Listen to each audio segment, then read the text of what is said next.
agenda. Well, it's 6 o'clock and it looks like everybody's here. So I'm going to call the July Manzanita City Council meeting to order. And first of all, we'll have audience participation. This is a chance for public comment up to 3 minutes in length. It's not a time for debate, nor is it a time for members of the public to ask questions or receive answers from the council or city staff. But does anybody want to have a comment tonight? I don't have any hands raised. Okay. Give it a quick second here. Here we have Kayleen. Okay.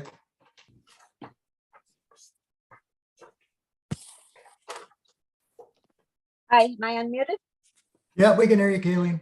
Okay. Hi, this is Kayleen Weininger. I live on Portland Avenue, full-time Manzanita resident.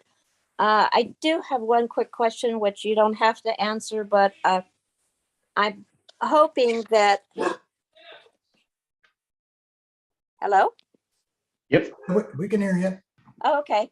So I'm hoping that after my 3 minutes, you might be able to just let us know how many people are present at this meeting. We feel like such mushrooms here, not knowing who's present at our council meeting. So it'd be helpful at least to get a number. But then I want to go ahead with my comment. I just have an idea, and I haven't rehearsed this. The idea just came to me today. For the past week, my dog has been so nervous and trembling from all the firework noises. And I started thinking about next July 4th. And this is directed to not really the council, but to anybody who might be listening, who's a resident, second homeowner, SDR owner, anyone who cares about Manzanita. I'm wondering if we could possibly do some fundraising and schedule an event such as a drone and laser light show. This would be so much safer than all the fireworks that are polluting the beach and the ocean and causing problems for people and animals. Allow us to get a good night's sleep the week before July 4th. And I'm going to do my own research about which other cities in the US are already doing this, and maybe I can post it at a website or something. But I was just wanting people to think about this. I know that there's already a group of volunteers planning a parade for next July 4th. So maybe while we're planning the parade, we could also bounce around some ideas and come up with something like a light show, something without all the boom, without all the noise, and without all the pollution. I'm not sure. I'm sure it would be costly. And I'm not asking the city to pay for it, but perhaps private groups and individuals could do some fundraising. And I don't know, there might even be a way to use some of the tourist money for such an event. It's just something to think about. Thank you. Thanks, Kayleen. Well, I can tell you right now, we've got 29 participants on this system, but we also have been for quite some time streaming the event live through the city's website, and we get quite a few people on there too, and I don't know what that number is. 28. Oh, it's 28? Josh, yeah, so I think Okay, so we got total of 30, almost 50. so we got almost 50 total. And as far as the fireworks go, boy, if you've been here for a while, you know what a long battle that's been. The fireworks that go off are illegal fireworks fired by individuals, and I'm sure Chief Harth, when he gets up here on the agenda here shortly, will have a comment on it, and we'll talk about what we've tried to do to improve that situation. It was a lot worse the last week than it's been the last few years. I don't know why, but that's an ongoing challenge. But anyway, thanks for bringing that up, Kaylee. Mayor, can I just make a quick comment too Sure. for Kaylee? It's interesting that you bring this up. I've had some preliminary discussions with folks basically on the same line that you're headed. So I appreciate you having the comments. a couple of things to add. One of the things we've been talking about is the use of silent fireworks. There actually is such a thing that don't create noise combined with a music accompaniment. If we were to do that on the beach, which I don't think too many people would be displeased to have. The drones, we've talked about the drones. The issue with the drones is our prevailing winds often may exceed their limitations, but it's something to explore. And I think the bottom line is you're absolutely correct. It's not going to be cheap. So planning must begin now. And I'm glad to see that you're thinking about this and maybe going to instigate some further effort in that regard, because I think it would be a very fine thing to see it return in a safe, sane, and maybe silent manner. Okay, guys, well, let's move along to the consent agenda. We have 2 minutes to approve from last month, the work session, the regular session, and approval of bills for payment, which I assume you've all seen.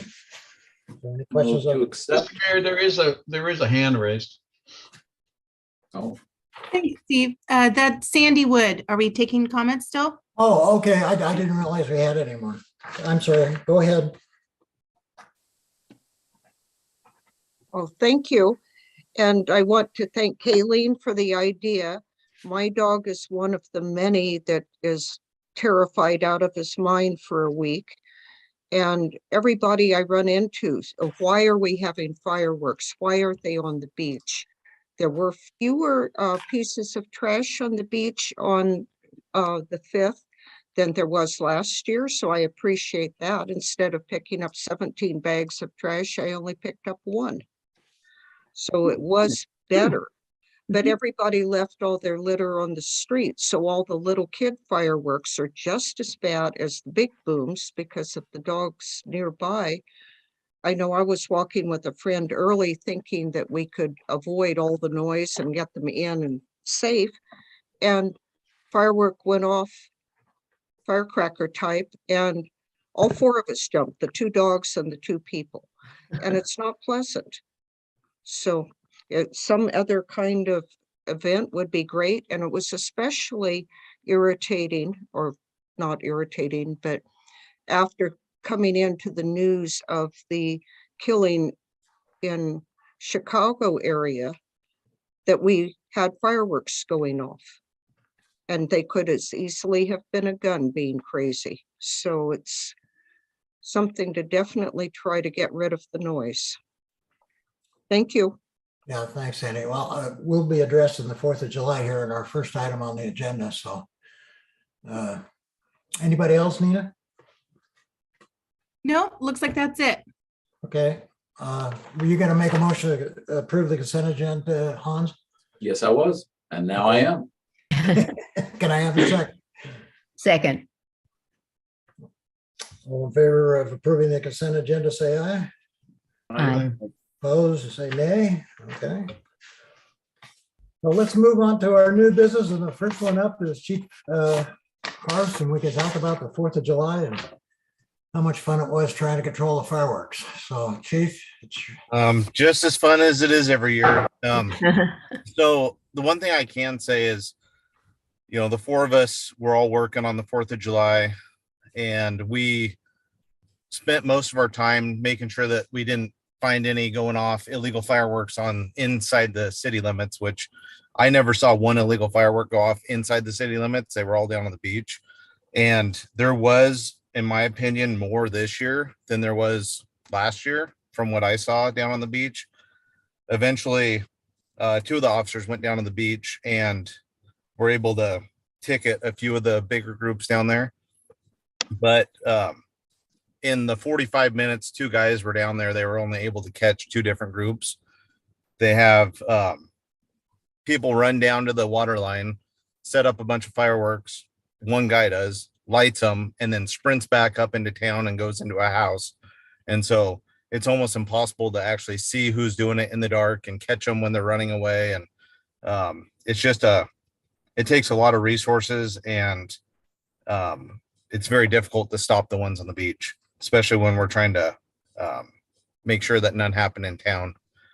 Luckily, we didn't have any disturbances, which actually, since we actually have started, or have since we've stopped doing the fireworks display that the city puts on, the amount of drunk disturbances and fights that we've had on 4th of July nights have almost stopped. So not putting on the display has really calmed things down in the city on our end.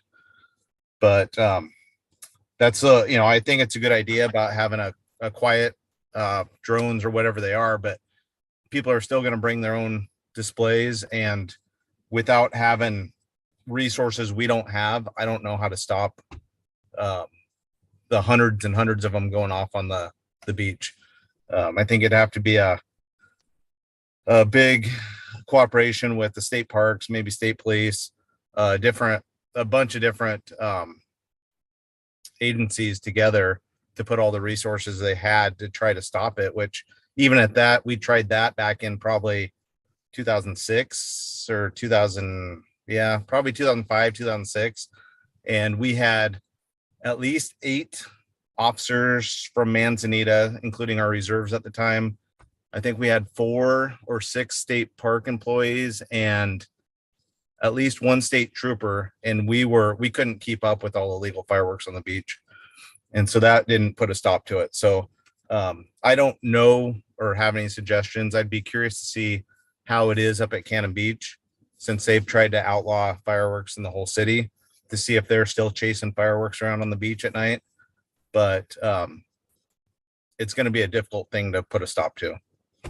Well, let's be clear. These fireworks that are going off are all illegal down on the beach and in town. And it's, as the chief says, it's the enforcement issue, which is really tough. I don't know if you followed what happened in Portland this year, but they outlawed all fireworks in Portland. Oregon approved fireworks, all fireworks.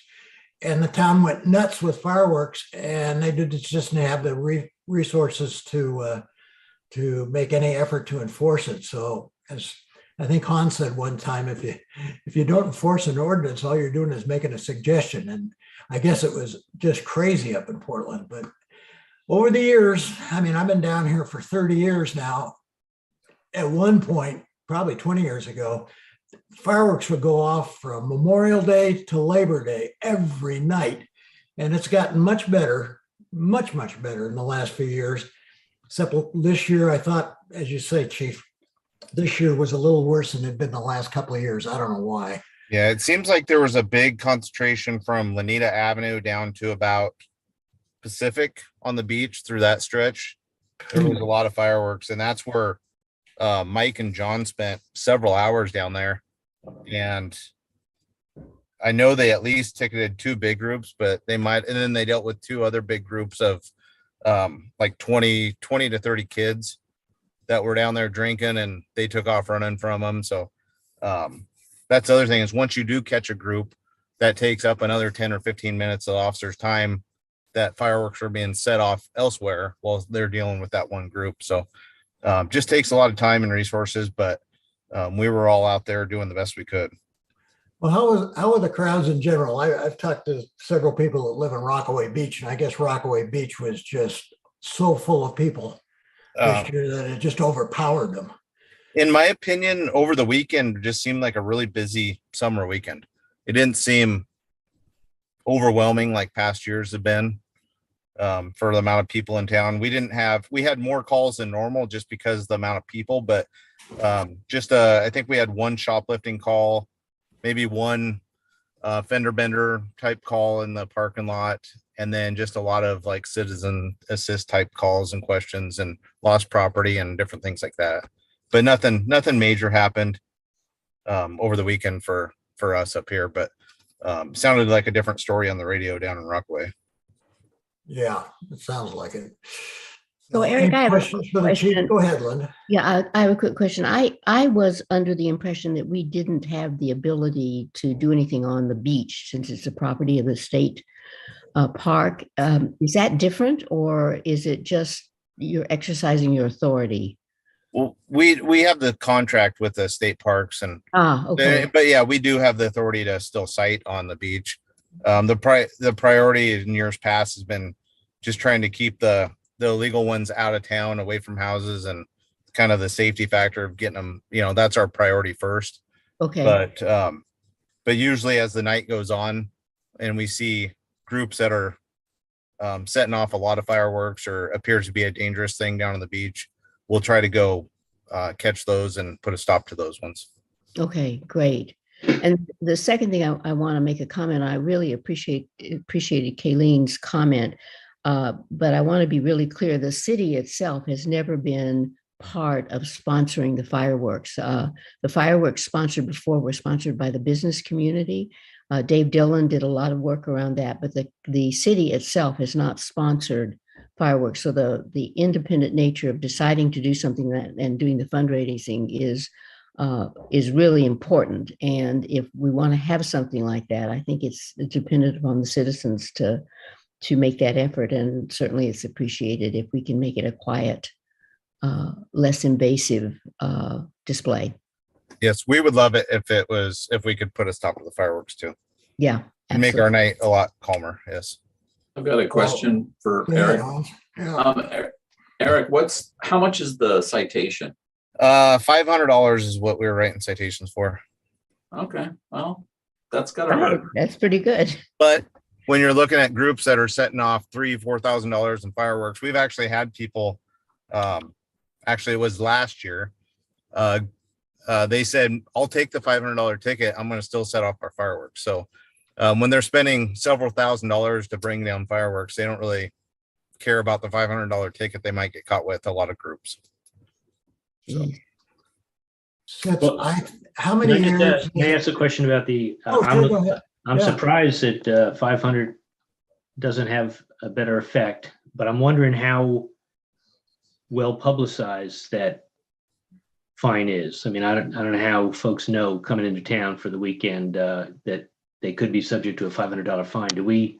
One of the things we do as a city is we permit the sale of fireworks in town in the middle of 4th of July weekend, and that sends one message.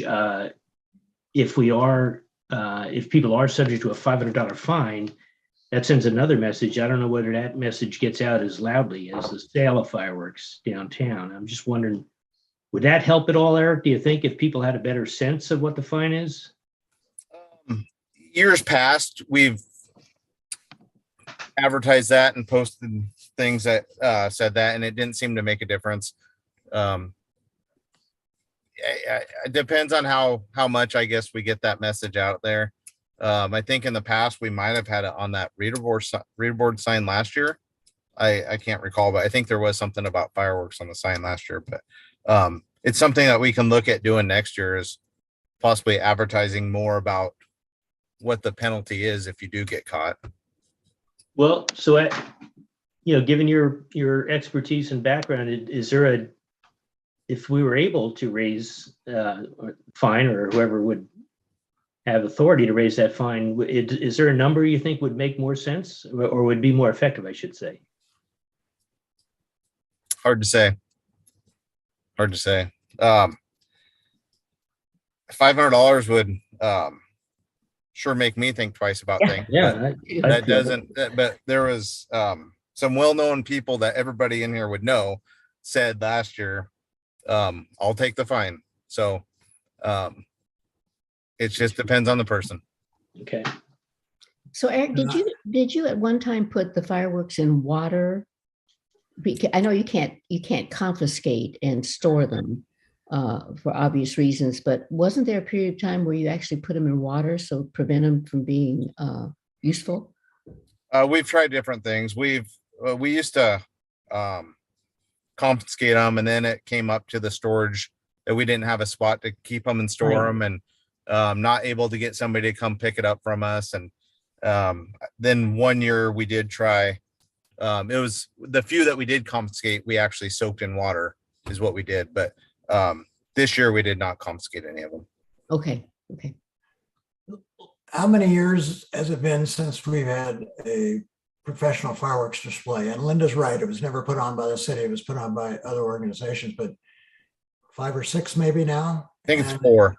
Yeah, I'd say 4 years. And speak, Eric, to the difference in the number of cars in town after dark that drive in here and park on all our access roads to watch this professional display that don't live here. and they've all disappeared since we stopped that fireworks display. Isn't that correct? Oh yeah, it's a huge difference. Yeah, it's usually starting about 3-4 o'clock in the afternoon down all along Ocean Road and all the side roads, and we'd have to block off most of the side roads and either make them one way or do different traffic control ideas to try to help that out. But yeah, we don't have, I don't even think there was down on Ocean Road, it wasn't even full. There was parking spots all over along Ocean Road, pretty much all day and evening on the 4th of July. So there's a huge decrease in people down on the beaches now compared to what it is when we, the city had the display happening on the, not that we put it on, but when the display happened down there. Which, if we're thinking about doing a silent or musical type display, could encourage that crowd to return. Yeah, it definitely increased the amount of people in town again. Yeah. So, any other questions from the council for the chief? Any questions from the public for our chief of police about the 4th of July? I have no hands raised. Oh, Okay, I got one, all righty. 2, Sandy, 3. Go ahead. I just wanted to thank the police for doing everything they can. I know it's humanly impossible to control people who don't want to be controlled, but we do thank them. Thank you.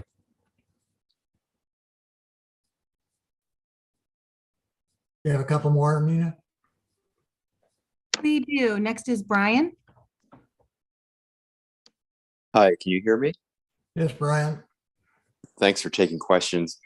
I'm curious about, is there a disconnect between selling fireworks on Lanita and then saying you can't light them off on the beach? Is that a mixed message that makes the policing this difficult?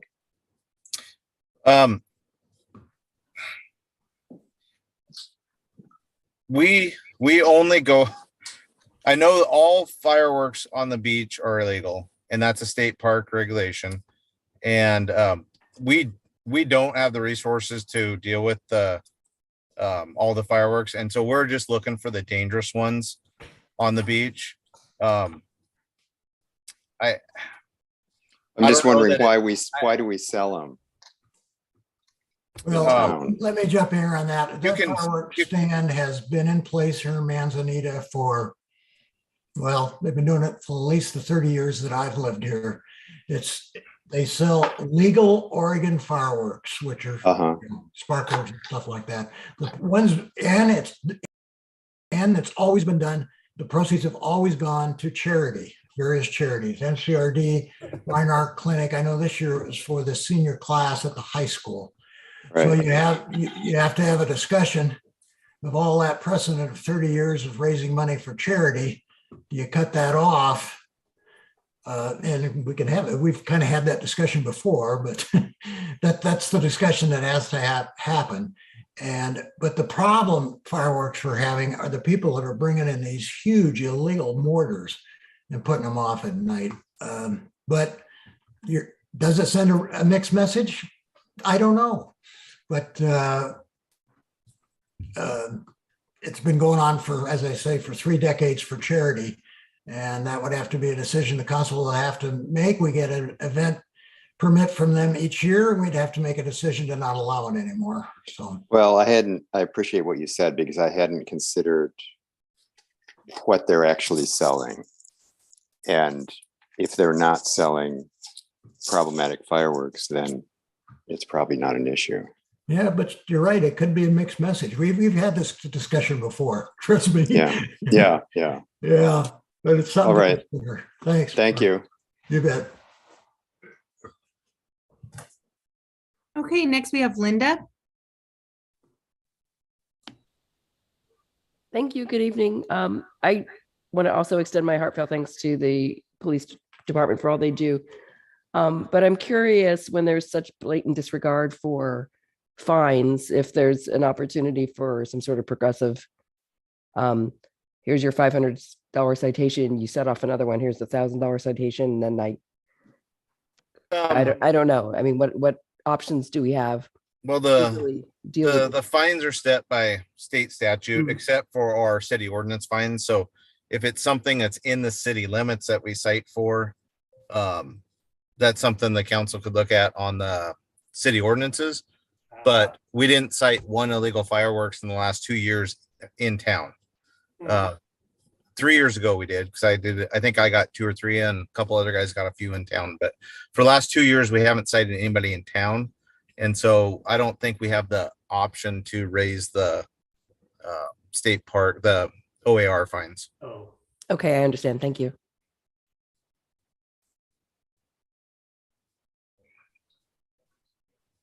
Do we have any other hands raised on this topic tonight, Nina? We do. Next, we have Gerald. Well, let me remind everybody, and I know Gerald knows this, but please state your name and where you're from when you ask your question. Yeah, this is Gerald Weiniger, and I live on Portland Avenue in Manzanita full time. Yeah, hi, Gerald. And we had the opportunity last night, because we were coming back from Portland, and it was July 4th night. I'm sorry. And it was very late in the evening, getting dark. We drove through Cannon Beach, put all the windows down, and listened carefully. And let me tell you, it was quiet. It was very, very quiet. And we went through the city very slowly and came back to Manzanita, and it was very noisy. So that is a fact. Thank you. And I'm going to reach out to the chief of Cannon Beach, just find out kind of what they're doing for enforcement and how many resources they have to keep that to that level. I know that they went to a zero tolerance last year. I forget how much enforcement they put in place. I think they used the fire department officers and and they were writing fines for sparklers. And and I talked to the mayor up there, he's a good friend of mine, Sam Seidel, and he said it was so, I don't know what word I'm thinking for, but their municipal judge quit over the fact that they were writing fines for children with sparklers. They thought they'd gone too far. And, but anyway, that'd be a good conversation probably to have, chief, with them. Mm-hmm. So anyway, any other questions from anybody on this? That's it. Okay. And so thanks, chief, for coming in and giving us the update. Yes. Have a good night. Let's go on to item B, which is we're going to have a report from the Halem Bay Park expansion update. Leila, do you want to introduce that? Sure. Thank you, Mayor. Tracy Johnson is a project manager with OPRD tonight, has graciously agreed to come and give us an early update on where the Parks and Recreation District is with respect to the future expansion of Nehalem Bay State Park. And I just want to remind folks, they're really early in the process, but Tracy has just at least some initial information just to get folks oriented with where they are in the process and how the process will unfold. And so I know there's been some interest and also some rumors flying around about what that looks like. And so I thought the best thing to do would have the source come and walk us through what the next steps are. So thank you, Tracy, for making the time to join us tonight, and I'll hand the floor over to you. All right, thank you. So as she said, my name is Tracy Johnson. I'm a landscape architect and project manager with Oregon State Parks. And I am the project manager for the Nehalem Bay project. So some of you may be aware, but in 2021, the legislature awarded $50 million in GO bonds to state parks for improvements to a variety of our parks throughout the state. And so there were a number of projects that were high priorities, but we hadn't previously had all of the funding necessary to execute them. And Nehalem Bay was one of the projects that was elevated to the list as far as a park that gets a lot of use, is well loved and a little well worn and needs some TLC. And so we are at the very preliminary stages of the process right now. We have a list of proposed projects. It's pretty long, and we know that especially with inflation and things like that, we may not be able to afford everything that's on our list. That doesn't mean we will never do it, but it may mean that it doesn't happen in the immediate timeframe. So the Go Bond, we have 4 years to spend the money.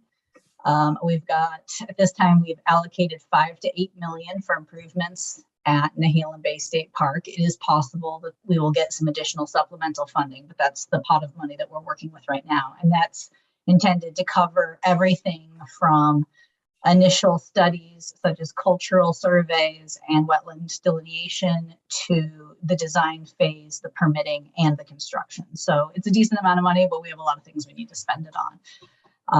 One of the rumors that, well, somebody reached out to us and asked us about the potential to double the capacity at the state park, and that is not on the table. I'll just say that right now.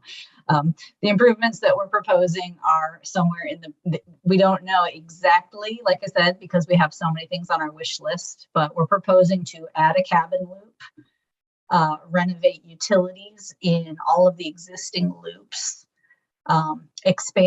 relocate and expand the hiker biker camping a little bit, and possibly add some walk-in tent sites. So those are not a lot of sites right now out there. We have about 315 sites, and we're proposing to add somewhere between 15 and 40 additional sites out there. So it's 5 to 15% increase, pretty minor.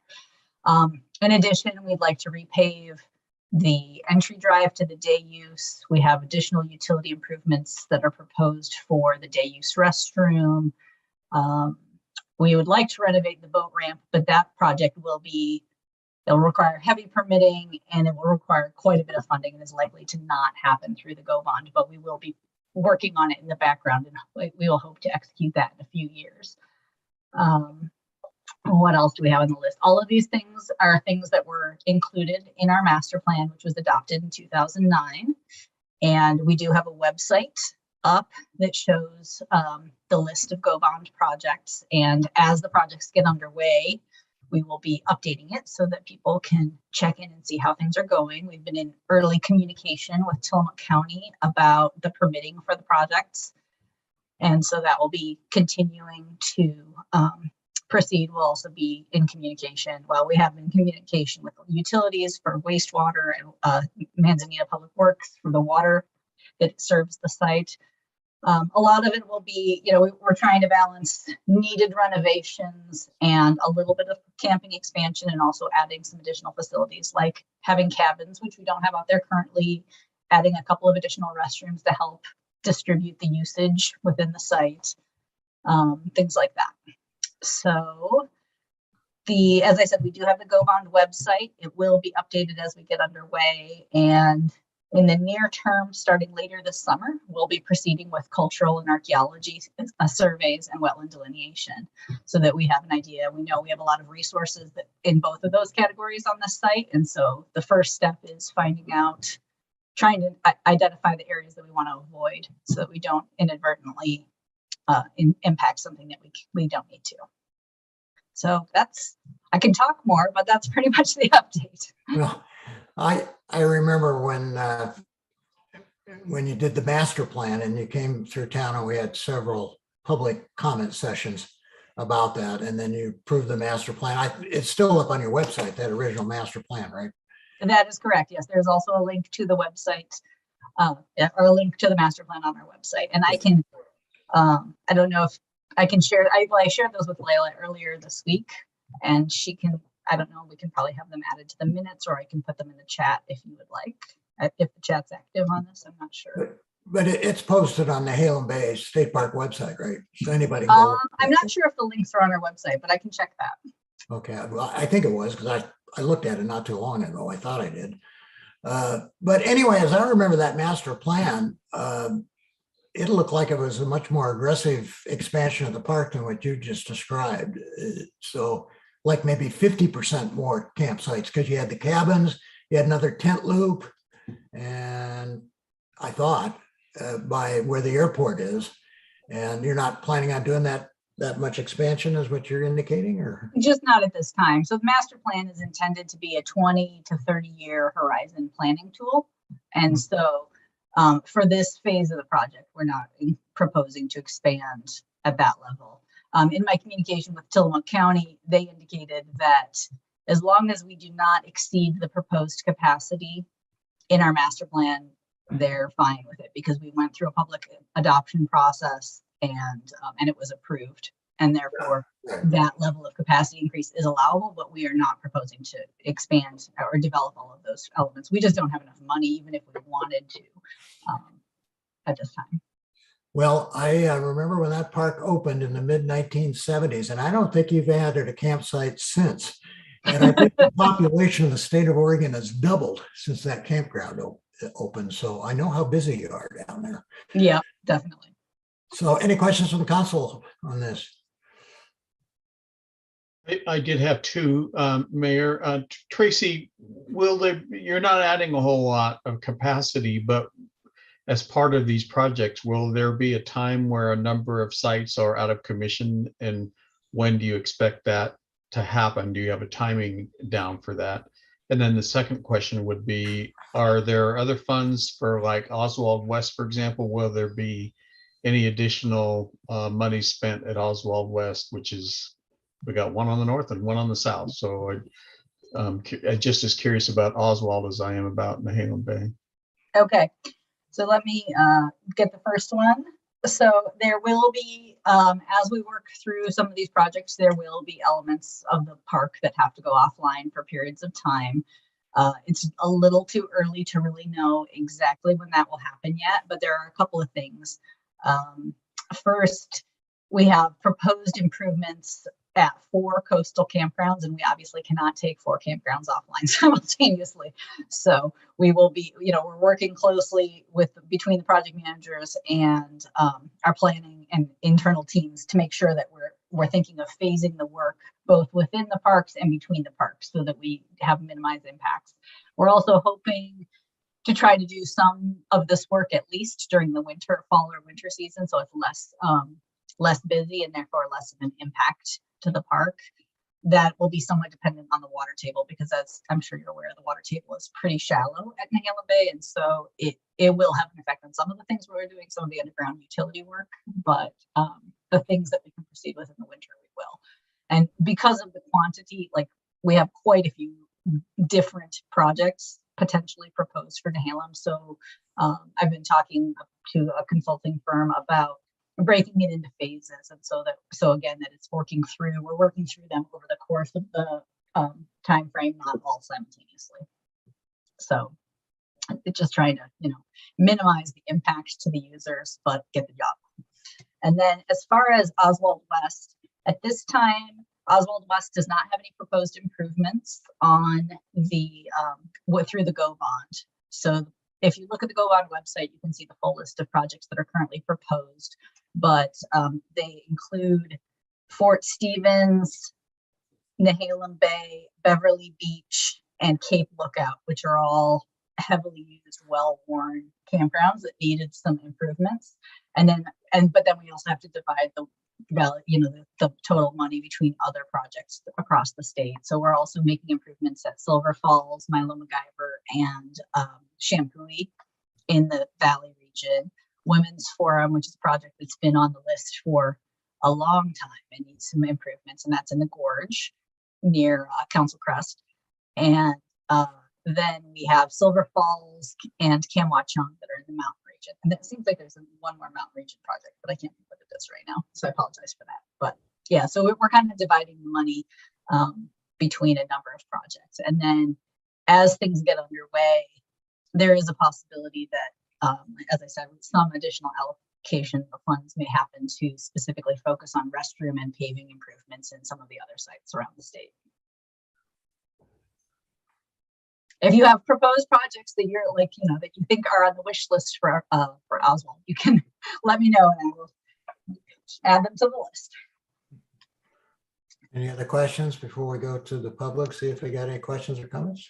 Well, just a quick question. I know you have some great yurts at the Nehalem Bay. Are you planning on expanding the yurts or actually making cabins at the Nehalem Bay State Park? So in the master plan, we originally proposed to add additional yurts but at that time, the existing yurts were pretty new. And what we found is that they don't hold up as well to our coastal climate.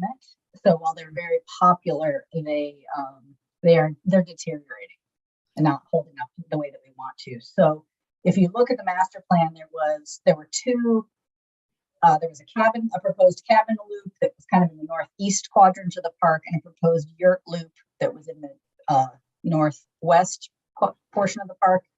And that one is closer to the main park facilities currently. And so we're proposing to convert, rather than building a yurt loop, we'll be building the cabin loop closer to the rest of the park. Okay. And then over time, it's likely that the yurts that are in the existing A loop location, some of them may be unfortunately removed, and they may be replaced with other yurts or cabins, or they may be reverted back to RV campsites or other sites because of the maintenance issues associated with the yurts. So that's unfortunate, but Yeah, so the cabins will be new and they will be cabins, not yurts. Okay, thank you. Does anybody from the, let's open this up to the public. Anybody, public have a comment on the Nehalem Bay State Park expansion or a question? I don't have any hands raised. No other questions from the council on this topic? Okay, well, thank you, Tracy, for coming in and giving us an update. I know everybody in the community's been talking about this, wondering what's going on. And you know how rumors get going. They probably think you're going to build 2,000 campsites down there. I understand. Well, and we will keep we will revisit this conversation and give you updates as we proceed. It'll probably be a few 3 to 6 months before I have a lot more to report, but I'll be in touch. Okay, thank you. Thank you. Thank you. Have a good evening. Too. Our next item on the agenda is committee selection process, and Layla, I'll give you the floor on that. Great. Let me share my screen. Okay, everybody see that? Yep. Yep. Great. Okay, so what I've done today is put together a proposal. So this is for discussion, and my hope is to get your feedback tonight. And then with that feedback, come back to you with a proposal to amend our council rules of procedure. So the committee selection process proposal. Let me just figure out how to switch there you go. Okay. So I thought I would just kind of go back through what the current process is and what it's currently based on. So if you start with the city charter, section 20, under the roles and responsibilities of the mayor shall appoint a committee provided for under the rules of the council. So that's the only reference to committee appointments in our charter. So we jump then to the City of Manzanita rules of procedure for council meetings. And so this is where the more detailed information exists with respect to how appointments are made. So Chapter 8, Section 2, appointments of members to boards, commissions, and/or committees. So A, unless otherwise mandated by state law, the mayor shall appoint the members of any board, commission, or committee authorized by the council. B, unless prohibited by the council, the mayor shall have authority to appoint subcommittees of committees authorized by the council. And C, the mayor has all appointed persons may be removed by the mayor. So the history behind mayoral appointments comes really directly from our procedures and from past practice. Now, over the last year, since I've been here, we have shifted that a bit. And I think the direction from council is that we want to make that a permanent shift. And so what I've put together today is sort of based on what I've experienced here in the last year and some previous experience in other positions where I had responsibilities to manage committees. So the proposal I have is, from the technical standpoint, is that we amend the rules of procedure and not the charter. It's a lot easier to do, and because the charter is so bare bones, the mayor can appoint folks based on the rules of procedure. So my recommendation to the council is to amend those rules of procedure and that we move away from direct appointments. And this comes from all of you, including the mayor. So I think we have consensus that this is the direction that we want to go. We have done for a handful of appointments recently an application interview basis for selection. And so that would be the recommendation. And specifically that applications are unique to the committee in which they are we're trying to get applicants for. So we want to focus on the skills and the qualifications needed for the committee. So for example, someone serving on the budget committee, we may want a different skill set perhaps than someone serving on the planning commission or on, say, a comprehensive plan advisory committee. The second piece that I heard loud and clear from this council, and I certainly recommend as well, is interviews, allowing the selection panel to assess. In my mind, interviews are really helpful for a number of reasons, but they also allow us to assess someone's collaborative and problem-solving skills in person. It's something that's not as easily reflected on paper or through an application process. So there's that interpersonal connection that you get when you interview someone, and you're able to sort of ask questions and see how someone thinks on the spot, which I think is a very useful approach to identifying folks that would work well in an environment where there is a necessity for collaboration. So the proposal, I would say, I want to first start by defining and differentiating between committees, commissions, and ad hoc committees. So we currently have two standing committees, the first being Budget Committee and the Planning Commission. And those committees and that commission have a different level of authority in terms of the decision-making process, particularly the Planning Commission, because they actually make quasi-judicial decisions.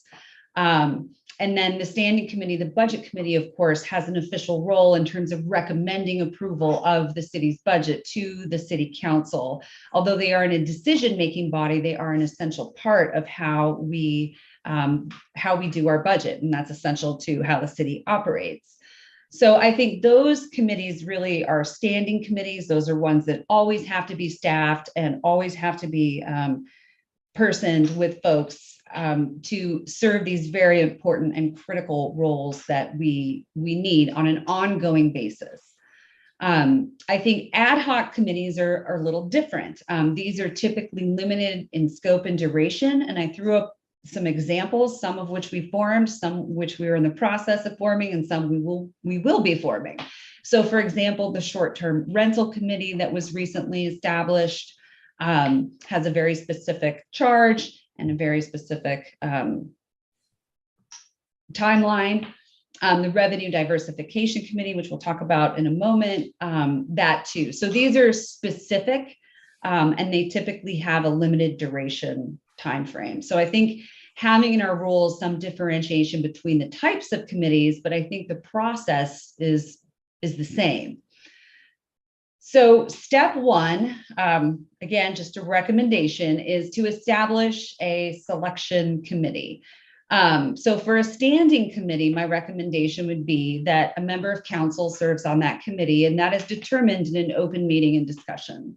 So that can be at a work session, and then a decision can be made at a business meeting. But that way, the community and the council have an opportunity to discuss who should serve on that committee in an open forum and express that interest and have that individual sort of serve as the lead person on the committee selection process. I would also recommend that you have a member of the staff. Usually that will be me, unless in some cases, for example, our short-term rental committee, Judy Wilson is our in-house subject matter expert. She would also be a good person for something like that, but so that you have some continuity, because oftentimes committees are engaged in work that will impact city operations. So having someone who has some responsibility to that, I think, would be beneficial. And then finally, recommending a standing committee member to be part of that committee as well. This could also be a community member if the council determined that, but we would have to sort of suss out, find folks.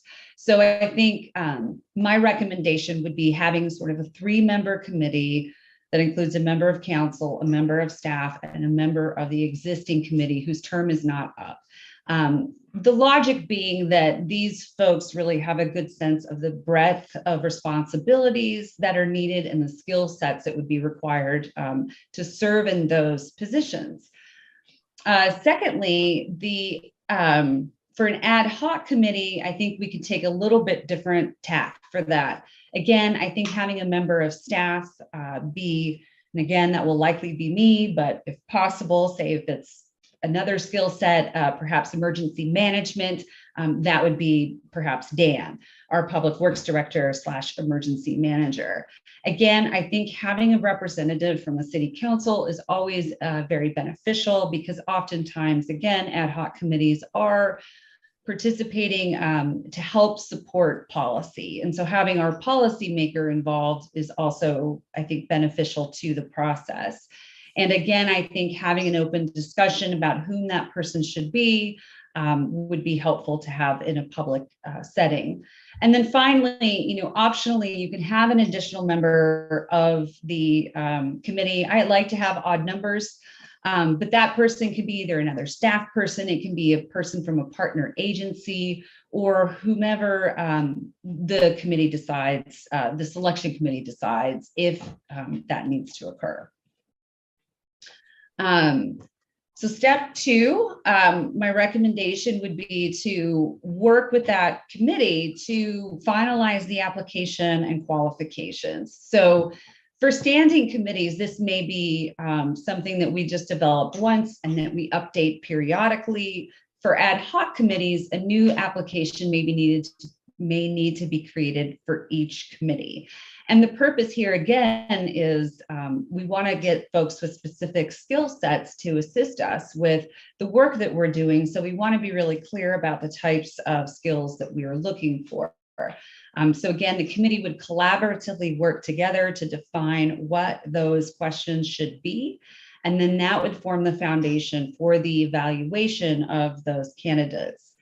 So we would start with, again, step 2 would be the application process. I had 2 thoughts here. One is for standing committees. The city I just recently worked for went to an annual process. So they accepted applications for a certain window of time, and folks could select what committees they were interested in, and they were put into a pool. And then when the committee, when the position that was up was ready to be evaluated, we would pull folks from that pool and we would be able to initiate the interview process. The positives of that is it allows for a longer window to get the word out. So instead of saying, hey, we've got 3 weeks, we want to try to get a bunch of people. And we had a period of about 3 months where we were accepting applications, and it allowed us to get more and higher quality applicants, frankly, as part of that process. And again, that works well for standing committees. And in our case, that would be the budget committee and the planning commission. One process per year, just from an administrative standpoint, is way more efficient. But again, we need to do what's best for the committee process. The other option could be to accept ongoing. So we would accept applications for positions as needed. This is likely going to have to be the case for any ad hoc committees. So the more committees that we get, I would push us more towards an annual process.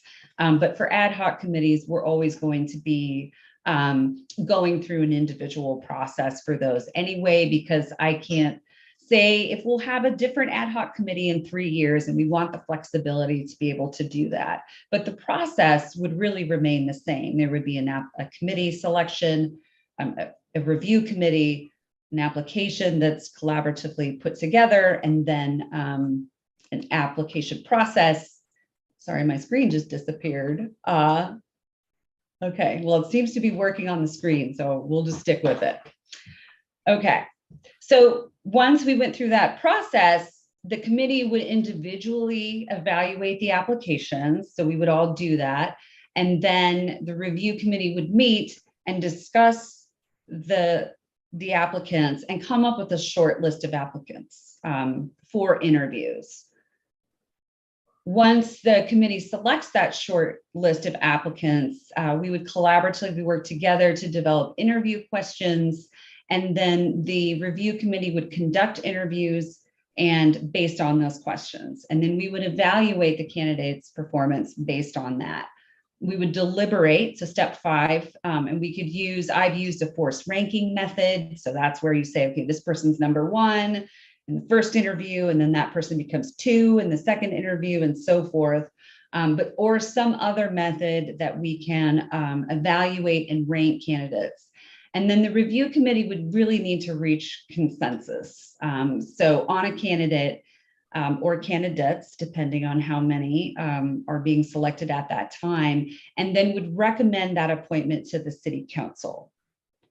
Step 6 would be probably I would draft a resolution that recommends those appointments or appointment to the candidate or slate of candidates to the city council for a full vote.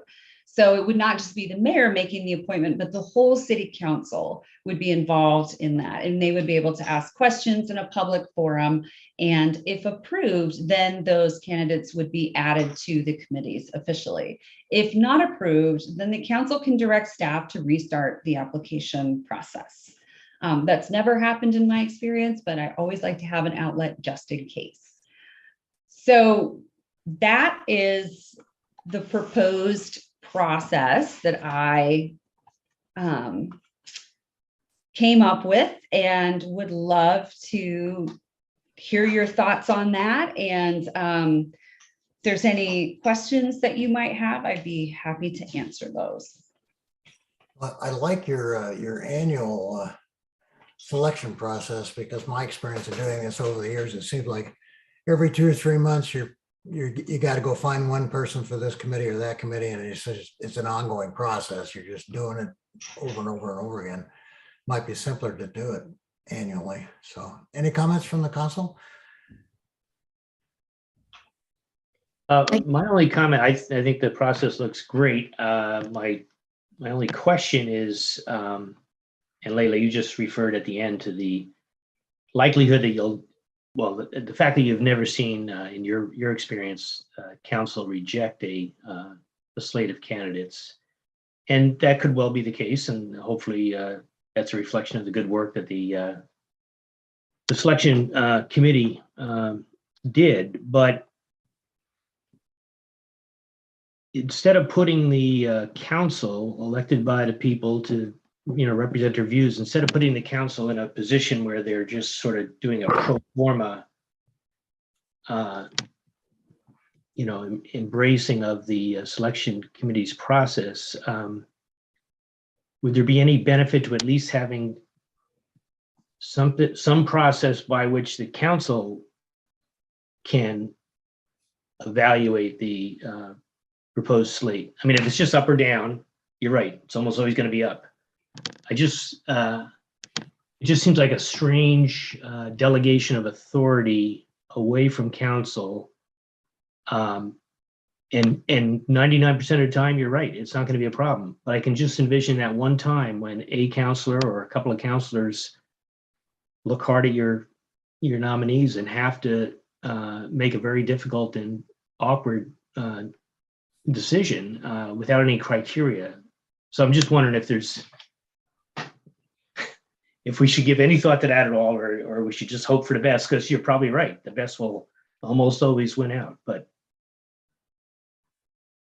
yeah, I'm open to hearing ideas. I think that's a valid point. And if other counselors have any thoughts about how we might do that, would that, Counselor Spegman, would that sort of necessitate a review of all applicants by the full council, or how would that look? I'm open to. Yeah, well, I guess I don't want to put us in a position where it's just a ceremony. The resolution comes to council and everybody's expected to vote yes, and it always happens that way because it's expected to be that way. It just feels like there should be, if we're going to be involved at all, maybe the answer is we don't need to be involved. Maybe the recommendation goes to the mayor, who then says, I use my authority under the charter to appoint this slate of candidates.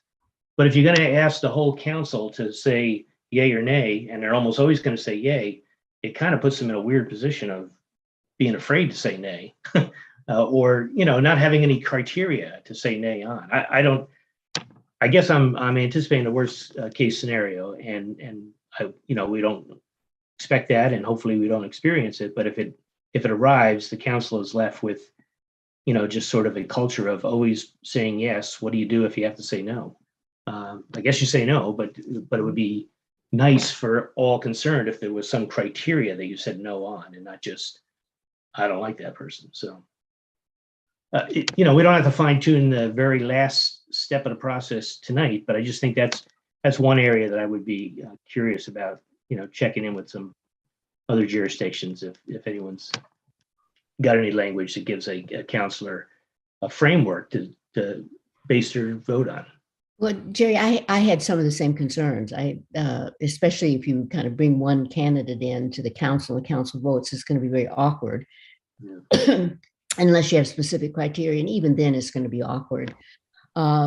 My sense is my recommendation would be that the council reviews the criteria for each of the positions, that they delegate the authority to the selection committee, and the mayor makes the final decision. I think if you bring it to council, I don't see that as functional. So there may be other ways to do it, but I think if we approve the criteria initially, and then delegate the authority to the search committee, which a council person will be on and a city manager will be on, it may be better than just to follow the tradition of having the mayor look at it and make the final decision. But I see where you're going. Mm-hmm.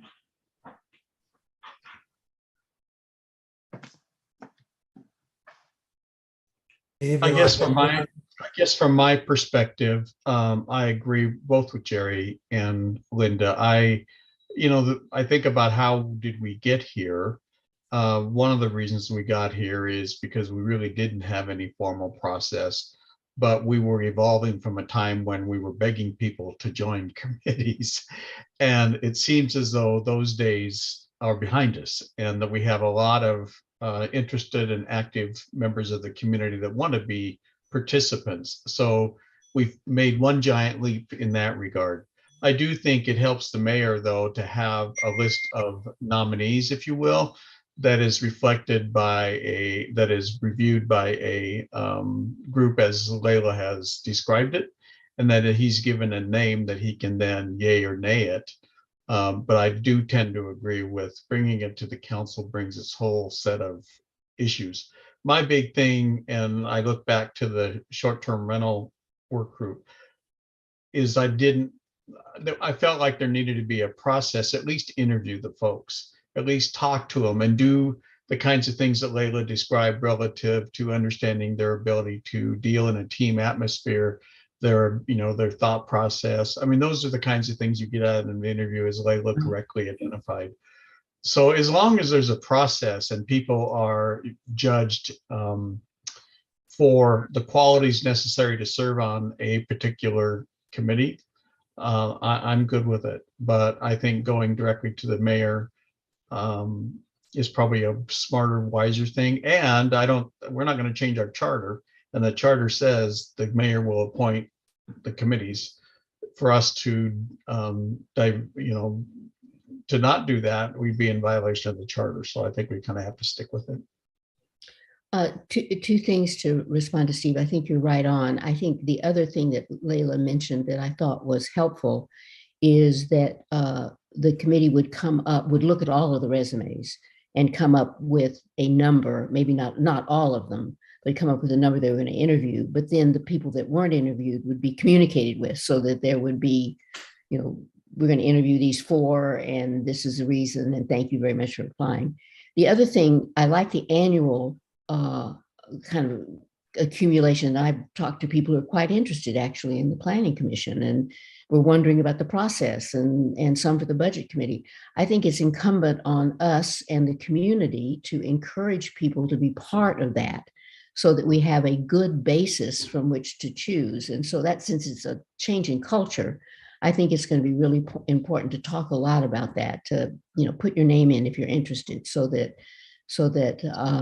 we get the quality of candidates that I know are out there.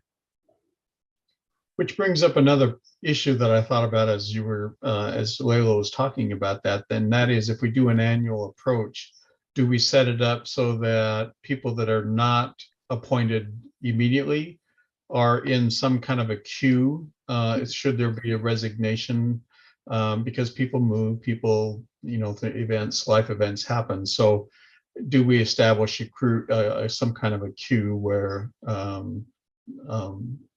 number 3 is appointed somewhere halfway through the year? I don't know. It's something to think about. Otherwise, you're not really doing an annual assessment, right?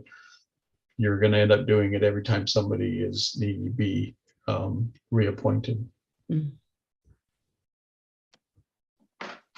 So Yeah, I like basically, that. Layla, I think we'd like the process. Yeah, no, this With is a few great. minor changes, yeah.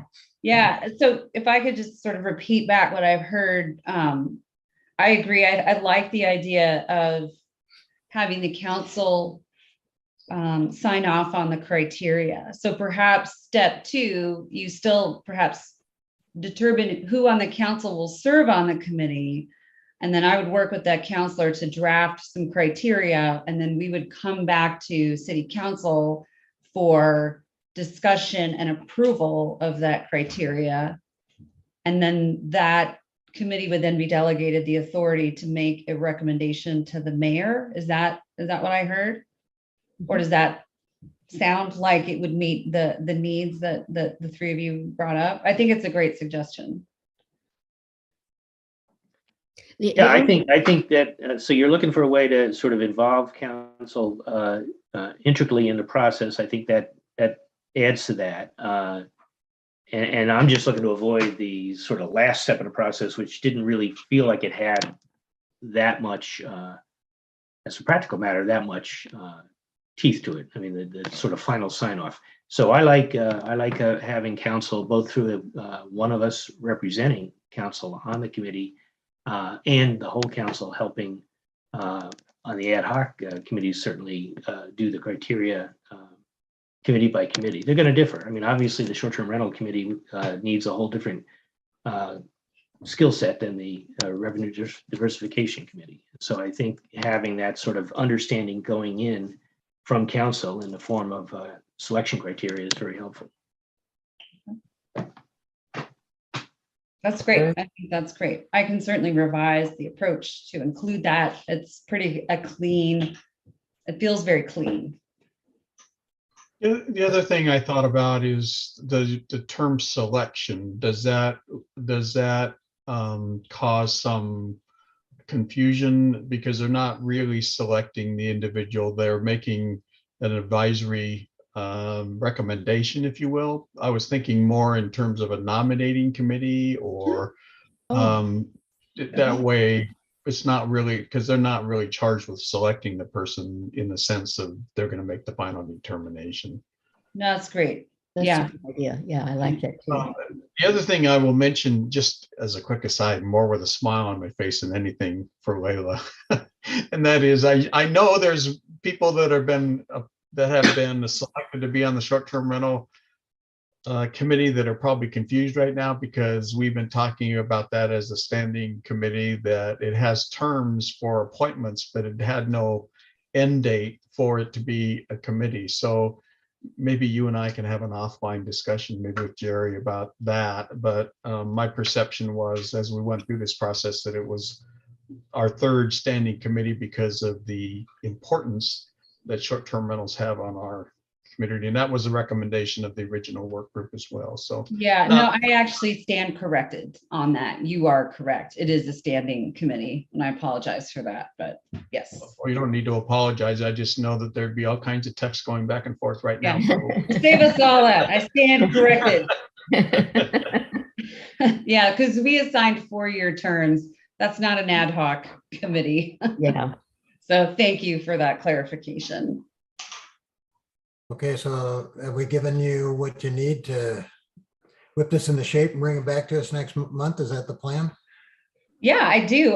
What I will do is put this in a framework that can be put into our council rules and regulations. And I can come back to you with, we could make a motion to adopt that next month. If it's not right still, you can make an edit and we can come back in September to finalize it. So yeah, we can make an amendment or something at that time. Yeah. An item or two that we don't think fits at that time. So that would be great. I have a quick question. I believe in the last council meeting, we added 2 additional members to the short-term rental team. Is that right? Mhm. Are we going to use this process to select them? I believe we should, yes. I think that's great. Perfect. Thank you. Yes. Yes, that's kind of why we've held off on the budget, the revenue diversification committee too. That was something we were going to start talking about this month, but it makes sense to get the process dialed first. So Oh, perfect. Perfect. Thank you. great. Okay, if I think we've got this item covered. Yeah. Why don't we move on to the next item, the revenue diversification study? And Leela, you're on the spot again. Yay, lucky for me. So I included a proposal in the council packet from Echo Northwest.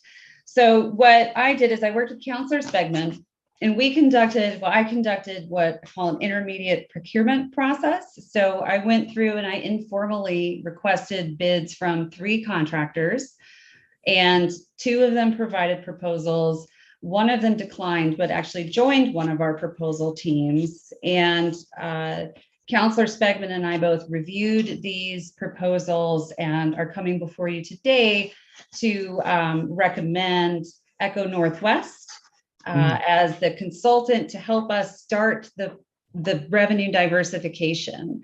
I've actually worked with Echo in the past on a number of different projects, and I find them to be really top notch in terms of both the quality and the attention that they give their clients. This project would really take sort of 4 major forms. First is sort of evaluating our existing budget and are looking at our both past historical revenue and expenditure trends so that we can start to identify where our pressure points are. We have a good understanding of where those are, but having sort of an objective third party look at that, I think will help generate some understanding of where we need to go. Then the consultant team will work with us to develop a revenue option catalog. So a range of different types of revenue options that are available to us. They have actually a broad experience across the state and then the country. I'm using innovative tools to create new opportunities for income for cities.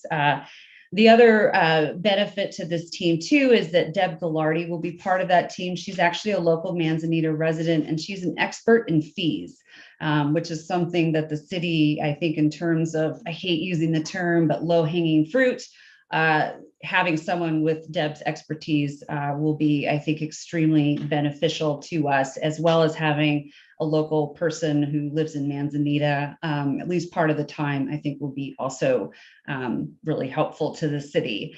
And then they'll do some high level estimates of revenue generation for some of the options that we select. And I should sort of back up a moment and say we are going to have that. And we've talked about this for some time, but a subcommittee, not necessarily a subcommittee, but a member of the budget committee, a counselor, and some folks from the community to serve on this revenue diversification committee that will help us sort of evaluate the deliverables that we get and provide feedback on that so that we have sort of a deeper community engagement as part of this. But they would do some analysis in terms of what we could potentially generate to help us better understand what those options are available to us. There's also a number of work sessions and briefings included in this, as well as a final report. Ultimately, those findings would be a pathway for us as to next steps in terms of strategically starting to find new sources of revenue. So with that, the proposed budget is, I think it's 37,390, which feels good to me. And I would ask that council make a motion today to approve or delegate authority to me to enter into a professional services agreement with Echo Northwest to execute this work. And Councilor Spegman's been along the ride with me, so I don't know if you'd like to add anything to this, Councilor Spegman, but he was really helpful in meeting with the consultants and evaluating the proposals.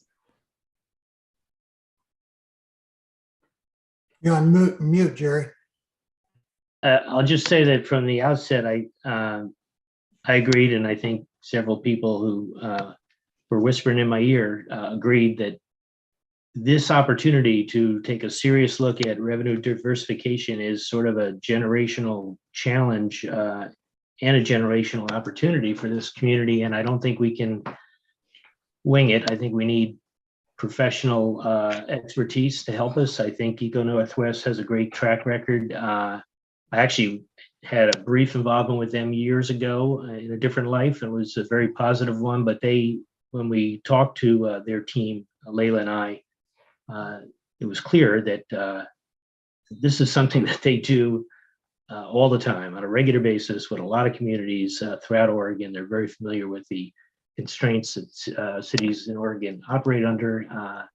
Obviously, Manzanita's fiscal situation is somewhat unique, but as Layla mentioned, one of the team members lives here in Manzanita. I don't think, I think it's great that she's on the team, but the folks back in Portland that we talked to clearly understand coastal communities and the unique challenges of tourist communities in general in terms of their fiscal affairs. So I don't have any hesitation at all. In fact, I'll make the motion if I'm allowed to, that we empower Layla to enter into an agreement with the Eco Northwest. I think it's a you got to spend money sometimes to make money. This is a relatively modest investment in what could turn out to be, hopefully, a very significant opportunity for the city to diversify its revenue for years into the future. Did you second it already, Hans? Yep. Okay, it's been moved and seconded. Is there any further discussion from the council? And I should ask for public input on this also before we vote. Any further discussion from the council? Is there any public comment on this issue? I'm sorry, I was muted, Mayor. I did have a question for Layla, and that was, this does seem like a very reasonable amount of money in today's world.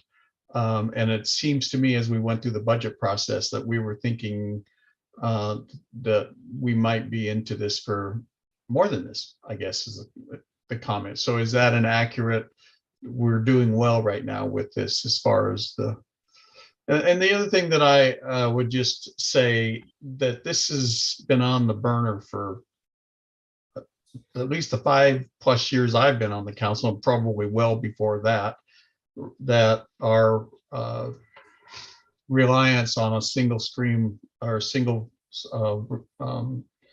resource stream or financial stream was probably the #1 problem the city was community was facing. So to be taking action on it now is a really big deal. So I'm really excited about this, and thanks to both Council Member Spigman and Layla for spearheading this and getting us already down this far down the road. And we're only, what, 6 days into July, our new fiscal year? Yeah. So we're doing great. And I just applaud the effort that went on for that. That's it's one of my big things for years and years is getting away from our one big revenue stream that you know puts us in a bad position. So thanks. Is there any public comment, Nina? I see no hands raised. Okay, it's been moved and seconded that we approve the contract with Eco Northwest for a revenue diversification study. All in favor, say aye. Aye. Aye. Opposed? Okay, great. Thank you, everybody. So we got one last item of business here. The National Hazard Mitigation Plan Intergovernmental Approval Agreement. And I'm going to pass it back to you again, Leila. Sure. Well, this will be short and sweet too. So Catherine Daniel was here last month at our work session and sort of went through this in detail with the council. This is just our formal, signing of the IGA. The main thing here in terms of monetary is the match that all the local cities, I think there's 6 of us, of a total of $15,000, but it's in person hours. And so I meet that just by showing up to the meetings.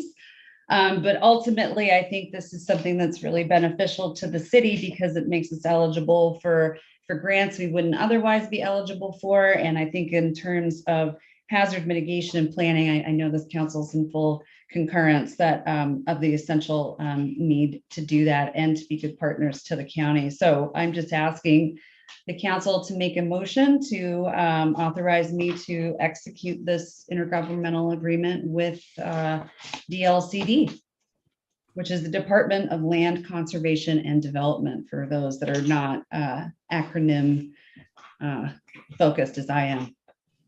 Okay, I would love to make that motion. I move that we authorize the city manager to work with DLCD in the hazard mitigation plan and to sign the agreement that allows us to do so. Second. Yeah, it's been moved and seconded. All in favor of approving the National Hazard Mitigation Plan, say aye. Aye. Aye. Anyone opposed, say nay. Okay, that was an easy one. Thank you, everybody. So now we're down to city manager's report. Yeah, just a couple of brief, but I think very important updates. So folks that have signed up for this listserv or who visited the website recently will have, or who received the Manzanita Minute, we will be hosting some listening sessions starting July 13th and on July 20th, and those will be at the Pine Grove Community House. On the 13th, that will be from 10 till 2 p.m. And then again on the 20th from 1 to 4 p.m. I'll be doing just a short Q&A and intro. Mostly the point of these meetings is to listen. So it's kind of the first step in setting the stage for our visioning process and for updating our comprehensive plan. And the point is to really hear and document what the main concerns are from our residents. And so I'll be working with, I've hired someone to help me run those meetings. They will be sort of an open house format. So people, if you miss the Q&A, I will be around, but you can come in and provide your comments. We'll have a number of, I just bought a whole bunch of flip charts for folks to add it. We're going totally old school analog, which I think is the best way. We're really trying to get feedback from folks. And so we'll take that information that we get over the next couple of weeks and summarize that into what I hope will start to coalesce into themes for this council to consider as we move forward into the adoption of the comprehensive plan and other issues that the community is concerned about. So I've spent the last year working with folks and listening to people, and this will be, and I've learned so much, and I have a very good sense of kind of where I think the community is at, but this is a real opportunity for the community to just tell us where they're at and for us to be able to take that information down and to check back in with the community and say, did we get this right? As a way for us to start a meaningful approach to addressing some of the real policy issues that we're facing. So I'm really excited to have these conversations, and I look forward to engaging with all of you. I thought it was important to try to do those in person. We will also have a survey up online. It's not going to be an intensive survey. It's mostly just trying to get some just general feedback from folks. And so if you're not able to attend one or the other of these meetings, there will be an opportunity for you to provide that input. And so I'm really hoping to get everyone to come out. We really want to hear what's on your mind. And my goal is that in September to bring that back to the council and share what we've learned and start to craft a path forward in terms of what the comprehensive plan update looks like. My hope is that we will start to understand which chapters of that need to be prioritized and updated. And then I think it will help inform a lot of things. So, and hopefully serve in some ways as a catharsis for a lot of, I think, concerns that folks have had and just maybe haven't felt that they've had an appropriate venue to do that. So looking very much forward to that. Again, that'll be on the 13th from 10 to 2 and the 20th from 1 to 4. And those will be at the Pine Grove Community House. I expect to have the architectural contract executed this week. It's been a bit of a journey. We had our architects actually been out for the past couple of weeks, but we have finally gotten there. So my hope is that next month we will have an update. So we're not taking our time necessarily, but we are doing this right. And so it is taking a little bit more time. And then finally, Planning Commission, July 18th, there will be a meeting on July 18th. And court has been canceled for July. As some of you know, our assistant city recorder has left for good reasons. She's a mom, so we're very happy for her. I'm a little sad, but we did actually get, we had a recruitment process and we got a good number of folks who've applied. So both Nina, our accounting manager, and I will be doing that interview process over the next couple of weeks. And so that should help a lot. So I do ask for the public's patience. If I'm not getting back to emails immediately, we're just having to deal with a little bit of additional workload right now, but we're doing our best. And I have to thank Nina for that too, because she's had to take back on some responsibilities that I shoved off her plate when I gave her more responsibilities in her current job. So she's doing it all now. So with that, I will stop. If you have any questions for me, I'd be glad to answer. Questions for Will? Okay, guys. I don't have any questions, but before you close the meeting, and maybe Layla does want to actually weigh in on this, I think it's an important topic that we should at least briefly mention. And I'm going to do it with two parts here. One of the things that I've experienced in my past with councils is an opportunity for council members, often at the beginning of the meeting, to take 1 or 2 minutes to talk about some of the things that they've done over the past month, like, for example, regional meetings, statewide meetings, other, Linda does a lot of work with the EVC, and all of us have different things that we're involved with, but we really don't have a venue to report out on those things. And I think that the community would benefit from hearing about that. And I'm just throwing that out there, something to think about longer term. It only takes a couple minutes, but it gives a platform for some discussion about things that are often beyond the council normal business. In that vein, I had the chance to sit down with the police chief this past couple weeks, well, last week, I guess it was, before the 4th. And we wanted to talk about the homeless situation, primarily because many of you probably seen some of the information that's been forthcoming from the sheriff's office and some of the laws that have changed statewide in regards to the best ways for the community to approach the homeless situation in their communities. In fact, the League of Oregon Cities just published a document that outlines some of the responsibilities and concerns that a local jurisdiction should have on homelessness. It's just, and Layla and I've had a very brief discussion about it as well, and I know she's very interested in this subject, but it's something that we're going to have to address here soon because there's some specifics within the law now that will require us to take some actions. And so I just bring it up as something that we need to put on the radar. And I know Layla's already thought about that, but if there's any interest in doing something similar to what I described, where we just do a little roundtable at the beginning to talk about the meetings that we've attended or the participation in events that we've been active in, I think the community would benefit from hearing that. So I'm just throwing that out there. Well, if it matters, I like the idea, and other councils I've worked for have had a council, sort of like the city manager update. There's been a counselor update as well. So I'll defer to the council and the mayor on that, but I can see the benefit as well. Well, certainly something we can try and start doing. We haven't done it in the past, but we're all involved in all kinds of extra stuff that dovetails back to the city in many ways. So I don't think there's often there's not, until you're in the midst, you don't have an appreciation for everything that goes on that doesn't necessarily make the newspaper, but it's, participating in different committees and events and activities that all have a bearing on the community. And I think people would like to hear about it. Okay. Yeah, and if I could actually add to that, you got my brain going now, which is dangerous this late at night. But we also had when I was at Milwaukee, we would invite citizens and residents and folks to alert us of events coming up, and we would just show a slide at the beginning or end of the meeting of here are current community events for the month.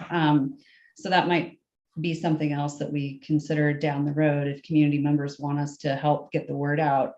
That's one way to do it. But I do like the idea of council reports. And if the mayor's comfortable, I could throw it on the next agenda and see how it goes. Sure, let's try it. Okay.